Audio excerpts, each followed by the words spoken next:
बिस्मिल्लाहिर्रहमानिर्रहीम। अस्सलाम वालेकुम व्यूअर्स। आज मैं आपके साथ बहुत ही ज़बरदस्त और मज़ेदार चना दाल और कद्दू की रेसिपी शेयर कर रही हूँ। कद्दू तो वैसे भी बच्चे शौक़ से नहीं खाते, लेकिन अगर आप इसको इस तरीके से बनाएंगे तो बहुत ही ज़बरदस्त और मज़ेदार बनकर तैयार हो जाती है। ये देखिए माशाल्लाह बहुत ही ज़बरदस्त बनकर तैयार हुई है। तो चलिए इसको बनाना शुरू करते हैं। सबसे पहले मैंने यहाँ पे ले लिया है प्रेशर कुकर। इसके अंदर मैंने यहाँ पे दाल डाल रही हूँ। इसके पहले मैंने धोकर अच्छे तरीके से आधा घंटा भिगो दिया था। इसके अंदर मैंने 2 से 3 गिलास पानी ऐड कर दिया है। इसको हम लोग वेट पे लगा कर रख देंगे।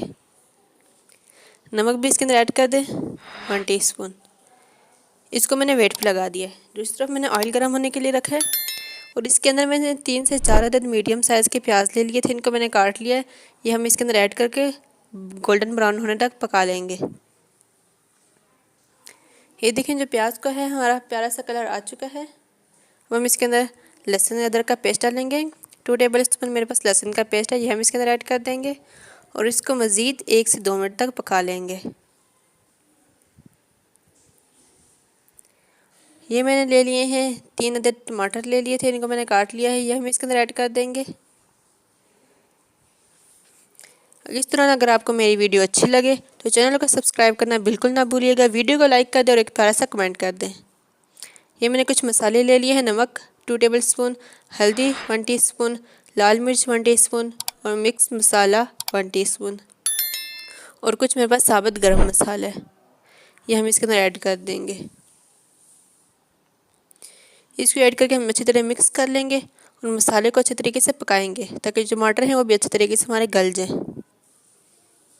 ये देखिए तड़का जो हमारा ज़बरदस्त सा तैयार हो चुके हैं। दूसरी तरफ मैंने यहाँ पे ले लिया है कद्दू।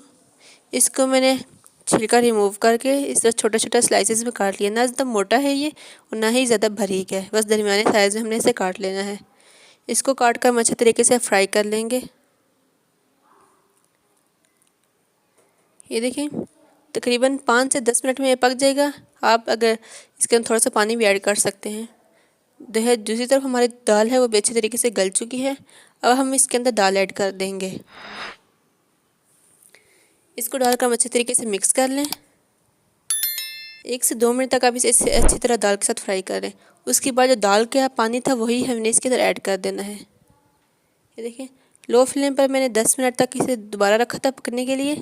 ये माशाल्लाह बहुत ही ज़बरदस्त बनकर तैयार हो चुकी है। ये देखें सबको आपके घर में बहुत ही पसंद आएगी। इस तरीके से अगर आप दाल बनाएंगे ना तो सभी बहुत शौक़ से खाएंगे। ये देखिए माशाल्लाह बहुत ही ज़बरदस्त, रंग में भी बहुत ही ज़बरदस्त और जायके में भी बहुत ही ज़बरदस्त है। आप भी एक बार बनाकर ज़रूर ट्राई करें और कमेंट में मुझे बताएं कि आपको ये रेसिपी कैसी लगे। इसी तरह की मज़ेदार वीडियोस देखने के लिए मेरे चैनल को सब्सक्राइब कर दें।